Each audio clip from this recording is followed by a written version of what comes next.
Welcome back to the channel, everybody. I am Mick Alfany. My goodness, every single day there's so much happening. Most of it is madness. We have a lot of good stuff going on when it comes to the bank coins. Everything else is complete madness.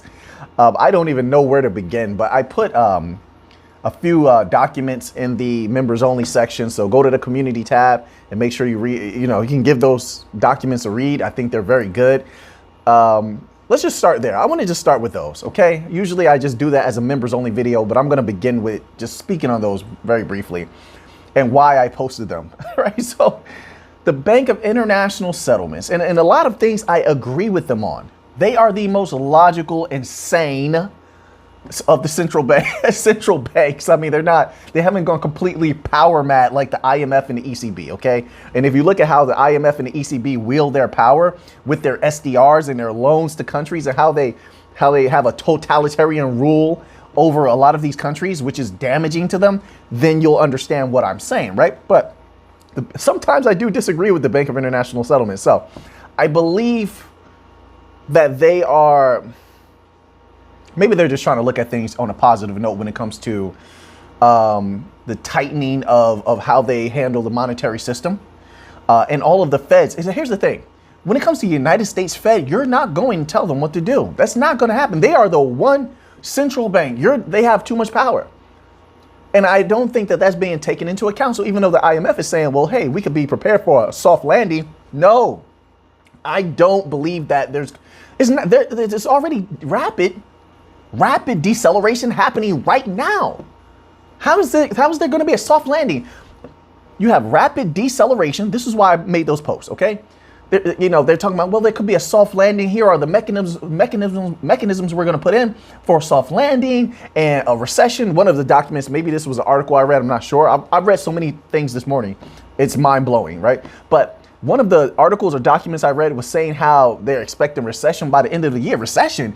Listen, you're going into deflation right now, okay? There's rapid deceleration. You're experiencing deflation. It's like they're delusional. They don't want the people to know about deflation. Because you know why they don't want the people to know about deflation? Because people are going to lose their jobs en masse. En masse. And they're going to be upset with the central banks and the governments. They're all intertwined. They're going to be upset when that happens, and it's going to impact everything negatively. If and when that does happen, it already has begun. You see Coinbase laying people off. You see Tesla laying people off. Facebook laying people off. It's already happening. Soft landing. You got inflation through the roof. They're saying it could get worse, right? Not only that, then you have the food production issues. So you have possibility of food shortages already. There's been shelves empty, right? So you have that take that into account. Then on top of that, you have the farmer issues around the world. Check that out. I don't want to say too much and get in trouble on YouTube, but the farmers have been protesting around the world, so they're not putting anything out right now. Then on top of that, they want the farmers in some regions to like close down their farms or sell their farms because of certain initiatives. That's why the farmers are upset. So that's going to cause issues as well if the farmers don't get back to their jobs, and that's in other regions. But then here in the United States of America, also check out that there's been so many production issues when it comes to food, because a lot of the food processing plants there was stuff happening to them. Let's just say it that way. There was stuff happening to them. So they had to shut down because stuff happened to them. All right. So you have that. So there's food production issues. You still have the coal issue that's going to come up. You have rolling blackouts in certain areas already. So you have that. That's going to affect the economies. That's going to affect the livelihoods of everyone. That's going to affect how much money they're going to be putting out. So then you take all of that into account. And you see why people are going to be hoarding cash or anything that they can maintain their value in. They're going to be taking their cash out of banks. They're not going to be spending as much money as they're doing now. Even now, people have pulled back. They've pulled back. They're going to be saving their money, and well, the smart people, in cold wallets and things of that nature to protect it, and other mechanisms to protect the cold wallet as well. Some people are going to be taking cash out, putting it in shoe boxes. Some people are going to be taking cash out of their banks and putting it into a safe, things of that nature. Okay. So then you have that liquidity issue now. So all that money that you were putting out there before, now people are just going to be holding it, and they need to survive. So I disagree with the Bank of International Settlements, which circles are back around to what? XRP, the liquidity tokens, XRP, XLM, Algorand. This is why you saw Ripple put out their CBDC document recently, right? This is why Algorand just put out that CBDC document, which I was going to cover in this video. I don't know if we're going to get to it right now. I'm just going to flow off the top of my head because I feel moved to do so. But this is why they're trying to, the blockchain companies are trying to tell these individuals who either have blindfolds on their eyes in the governments and central banks, or they're just completely ignorant and they're willing to go down with the Titanic. You know, the iceberg has already been hit. And so the blockchain companies are trying to scream to them and say, hey, listen, you need to enact this now. Because the blockchain companies, unfortunately, they still care. They're dealing with a cold-hearted system, but they actually still care. They want to make a profit also. But they also have this dream of helping the systems and making an impact, right? So some want to make an impact on the people. Some want to make an impact in the large business industries, right? This has been their vision, and they want to see their vision exacted. There's a lot. When you have money and you've already been successful, there's only like a few things left in life that you desire. One of them is to make an impact and have your name last throughout time and time of history, right? So people will talk about you generations from now, like Steve Jobs. They still talk about Steve Jobs so many years after his death. Well, that's what a lot of these companies seek. That's what Brad Garlinghouse and all these other leaders, they seek that. They want to make an impact and say, I did this great thing. So there's that in there also. So they really care. So they're saying to themselves, hey, listen, we can save you. And inadvertently, that's going to make a whole lot of people wealthy. Not a whole lot. It's just a tiny little handful of people wealthy. Beyond belief, by the way. Right? That's where the bank coins come in. But the bank coins, the blockchains, the distributed ledger technologies can save the system. It can save the people. Why am I saying all of this? Because of articles like this here, cryptopolitan.com. By the way, before I even get into this article, make sure that you're protecting yourself, protect your family, protect the things that you love, give them a hug, tell them you love them. You never know what's coming each day. You never know, right? Show the people that you have love for, show them that love. Let them know in your own way. I can't tell you what to do, but life has been crazy. So we have this article here on cryptopolitan.com, and it's titled, Congress, wow, and Wall Street call SEC to action. Really, Congress? Didn't the people in some of the governmental entities call you out last year for you to enact crypto regulations? But you didn't. Now you're kicking the ball back to the SEC right where we started. And this is exactly why the people don't trust you. You're not doing that much. If you have time to get on the news and scream and yell and act like a barbarian, you have time to help the people in a real way. So here's the first bullet point. The U.S. Congress and Wall Street are calling on SEC's Chair Gensler to get crypto under stringent regulation. Stringent. Is that so? It doesn't take stringent regulations for crypto to be ironed out. To be quite honest, the most basic regulations would rid us of the scam coins and rug pulls. Easily. Any of us in the crypto community could aid you in coming up with those crypto regulations. But I'm Alphanim, so I would say you would have to compensate us generously for that. But you should be able to do your own job. It's not that difficult. It doesn't have to be so stringent. You have the bank coins right there, completely compliant. And you're not even questioning why someone like the SEC, even a Ripple, let's take Ripple as an example, since they're having that fight with the SEC right now. Ripple was sitting down every day with the SEC, and SEC, like the snakes that they are, my apologies, I don't mean to be so uncouth, but like the foxes that they are, coming to you with a smile. Meanwhile, they're coming to hurt you and harm you. Unlike the wolves of the world, where you know they're coming to harm you. You know the SEC sat down with Ripple, but instead of showing them the respect of a compliant business that is utilizing a decentralized currency. No, they turned on Ripple and wanted to stab them in the back. You know why? Because they want to collect that money. They've been collecting money from everyone. How much more money do you want?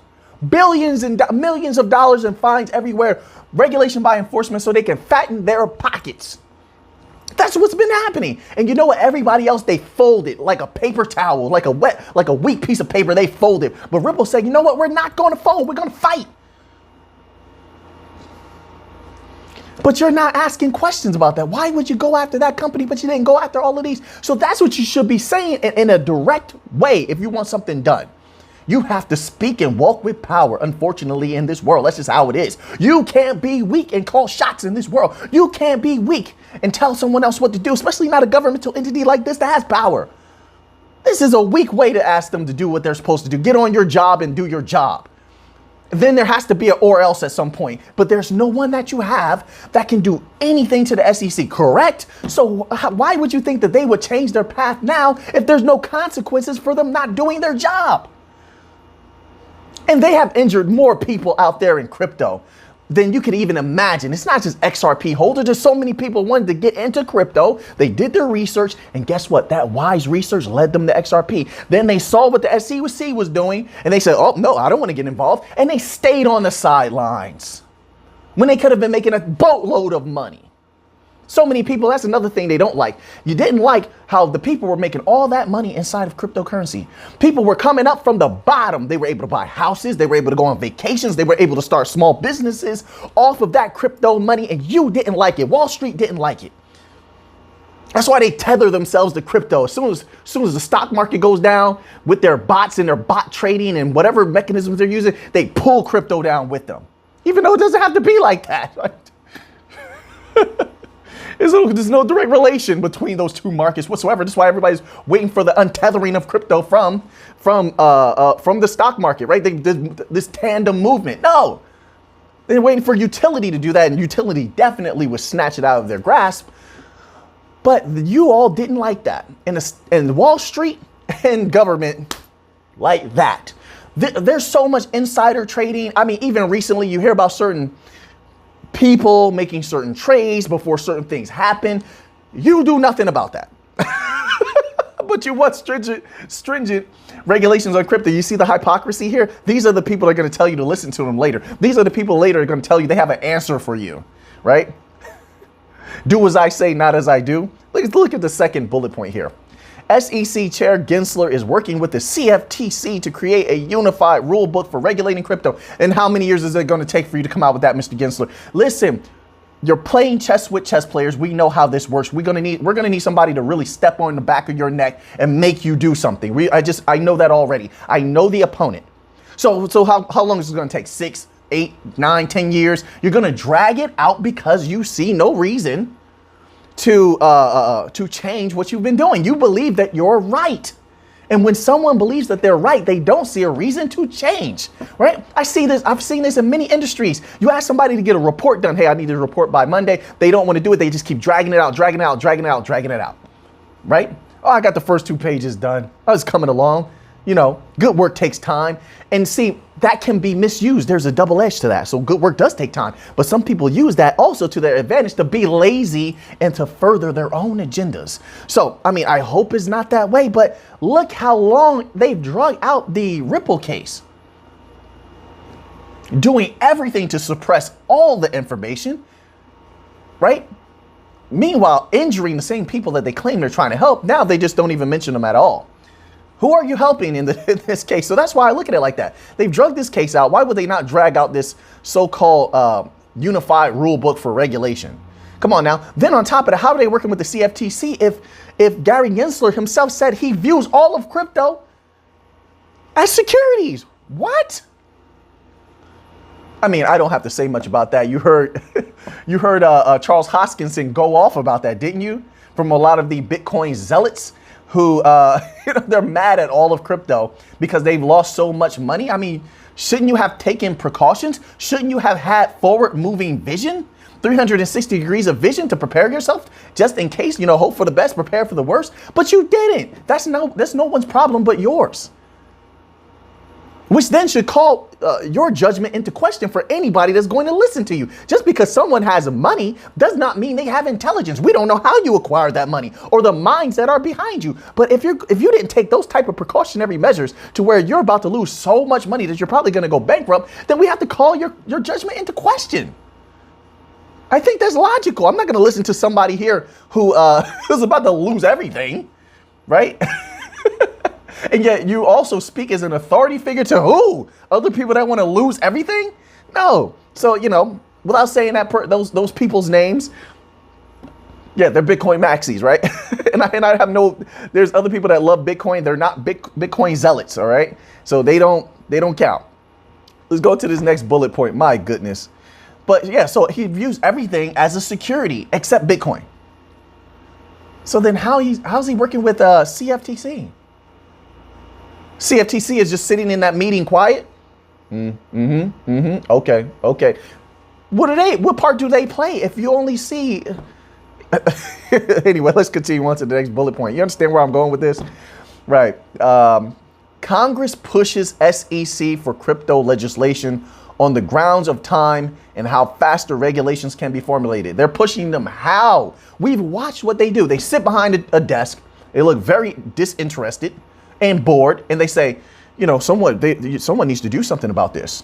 That's it. They get a little sound bite. It sounds good. And to people who just easily accept anything, it looks good.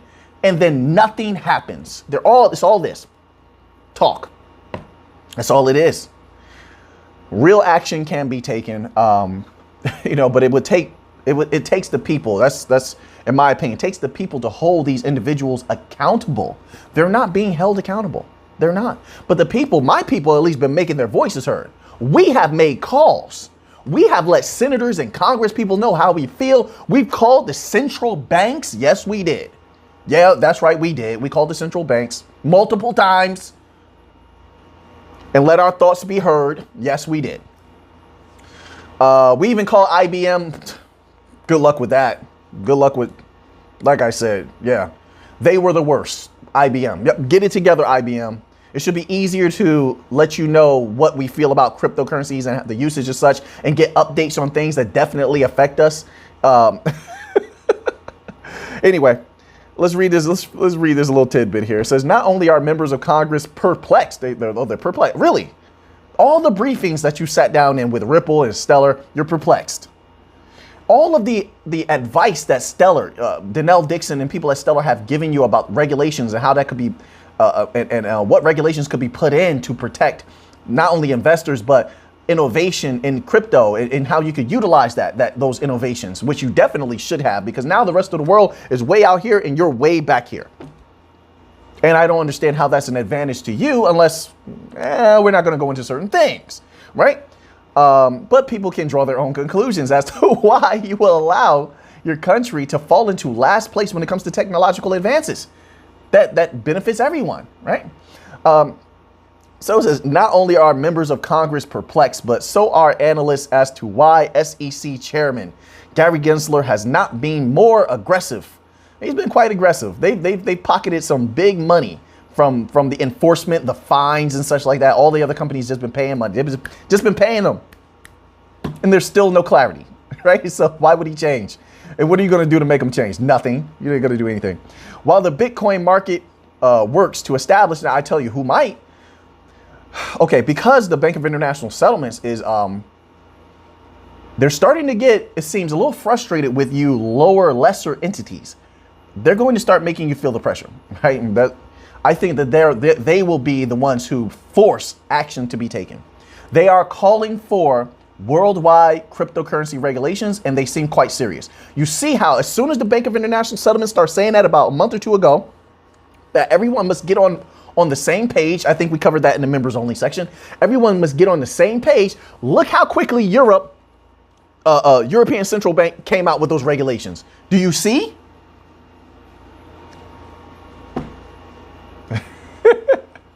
So I believe that once they start really making their power felt, then the SEC, the Fed, others will get on board. All right. But that's going to take some time, right? They're trying to figure out a way to do that. we'll go a little deeper into that in another time. There's so many mechanisms that we can cover here. It says, while the Bitcoin market works to establish a bottom, we don't really care about that. We don't hold Bitcoin here. At least I don't. And I do believe Bitcoin is going to explode in the future. 100%. People are going to make a disgusting amount of money. But like I said, there's going to be harsh times to make it through first. So non-bank coins that are going to explode, non-utility coins. Yeah, I believe Bitcoin is going to explode. I definitely do. Ethereum, I think, has a couple explosions left in it before it gets dominated. I mean, absolutely dominated by Algorand and Hedera, smart contract platforms that are just unmatched, right?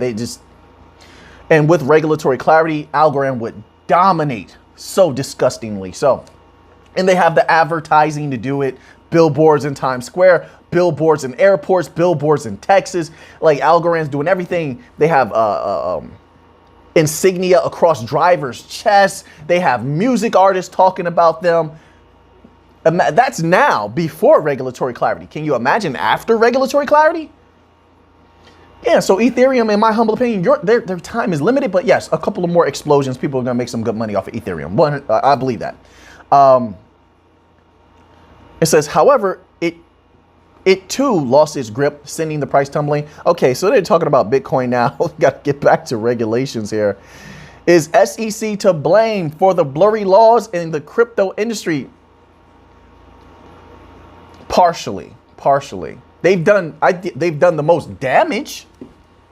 They've definitely done the most damage, and they've held things up because no other entity wants to step on their toes. So because they've jumped out ahead in the front and they're fighting Ripple and fighting all of crypto, all the other entities that could regulate crypto fairly, they took a step back. They say, we don't want to go against them. It's like a fraternal order. They don't want to go against each other, right? One has to move out the way, the other one will step forward. But right now, the SEC is out front and center. So what can you do about that, right? So they have caused the most damage. I won't say they're the blame for the blurriness in the laws, but they could have definitely done their jobs and given clarity. Easily, by the way. It says, as SEC's Director of Corporate Finance 2021, Gary Gensler has been largely unwilling to propose rules regulating cryptocurrency or utilizing existing securities legislation. And this is after Gensler repeatedly declared that virtually all cryptocurrencies tokens are securities. Didn't I say that earlier? I told you. That's what he said.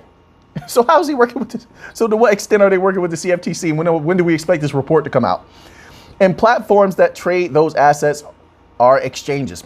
It's time for action. The situation is reaching crisis point.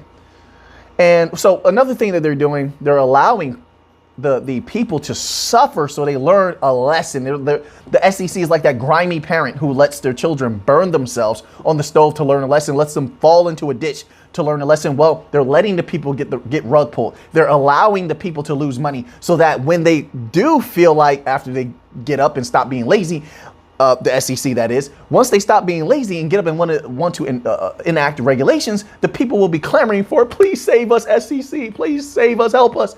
That's what they're looking for. So they're deliberately letting the people suffer as a technique so that the people will back anything that they want to do. Come rescue us, right?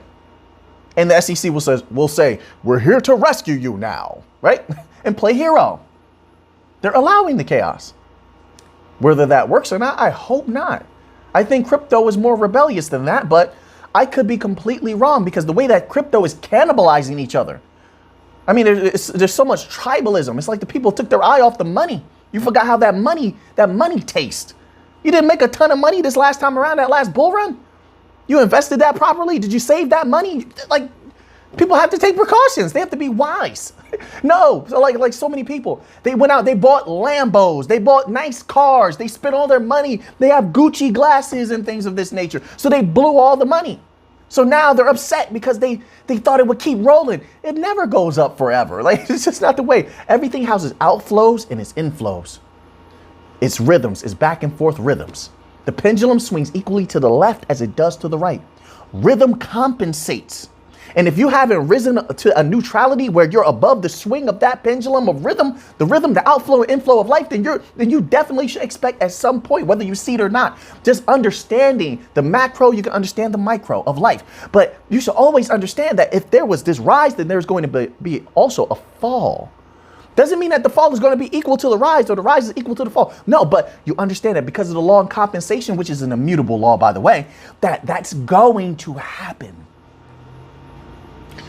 I wanted to title a video recently, Ouroboros, because it's a symbol of life, the cycle of life and death. What is life and death but the rising and falling, the consistent cycle of rising and falling, right? So that's why I wanted to title it that, so that people could get the understanding of that type of rhythm in life. And that's what we see here. But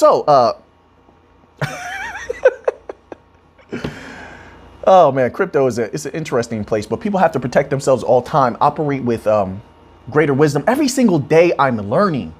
I'm pushing myself. I'm trying to learn. I'm reading books, documents. Exercise your mind, not just the body. The body is good. A lot of you are very good. You're in very good shape. But this here, you have to exercise this. So next time you get that money, I can't tell you what to do. But survival, now that we're going to go through this tough time, and everyone is feeling it across the board. Everyone's going to feel it. And you all want to be more successful than what you're being allowed to be right now. I say allowed to be because all of this affects everyone. Whether you're a large business owner, small business owner, you work a job, it makes no difference. We could all be thriving right now, but there's certain elements that we are subject to because we exist within this sphere of mental energy of policymakers, right? Even taxing and things of that nature affects people from the top to the bottom, right? Some people at the top, it affects even more, right? So, I mean, let's be wiser in the future. If you weren't so wise in the past with the funds that you make from the next bull run, right? You make sure you have some left over. You have some on the side. You have some as a cushion. You build cushions for yourselves. You buy things that allow you to live good forever.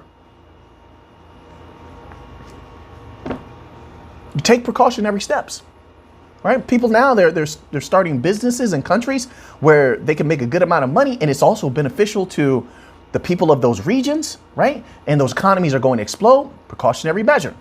People are buying properties in different areas for reasonable amounts, and it's going to be beneficial because those people are buying properties in those areas. They're also starting small businesses and things of that nature, which will employ people in those developing regions.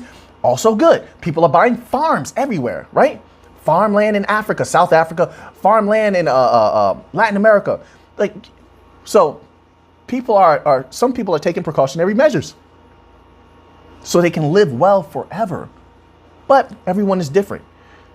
That people have to make that decision. Do you want to just live good in the moment, but have to worry about later? Or do you want to prepare now and live good the rest of all of your laters? Choice is yours. Choice is yours. The future is not set. There is no fate but what we make for ourselves. The future is not set, my friends. Take your destiny into your own hands. You can rise as high as you want to. No one can limit you. You can do whatever you please within the bounds of goodness and legality. But you can do that. They can't stop you. They're not above you. They're not more wise than you are. It doesn't matter how you talk, how you speak. It doesn't matter how you walk, how you look. Right here, you have the power here. That's what separates you and I from the rest. You out there, you watchers out there, you're here for a reason. Cause and effect. Look, randomness, right, is just cause and effect unrecognized. Cause and effect led you here. Right here is your power. Your greatest power is in the mind. Use it, exercise it. It is your greatest ally, your greatest asset, your greatest defense, your greatest weapon. Sharpen your mind, and you will conquer all things. So, now that you have that information, what are you going to do with it? I want to thank you all out there humbly for being with me. I want to give you gratitude. Thank you so much for being here. Thank you. I couldn't thank you enough. I want to give you love now while I can. Never know what's going to happen in the world. Thank you so much, man. Thank you for being my YouTube family here. I appreciate you greatly. I do. Really, really appreciate you all out there, man. Make sure you give somebody a hug today. If you love them, you're close to somebody, something like that, give them a nice word. Pass the time with them. So, until next time, let's get to the money.